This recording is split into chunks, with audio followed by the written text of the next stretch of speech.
Merhaba arkadaşlar, bugün size mantar tabanca videosu çekiyoruz. Yani kovboy videosu. Şimdi Berat'la kovboy videosu çekeceğiz. Savaş yapacağız yani. Şöyle telefonu. Evet. Şöyle. Hadi.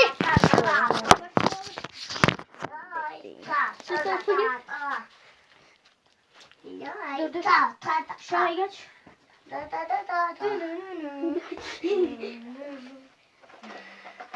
Arkana koy.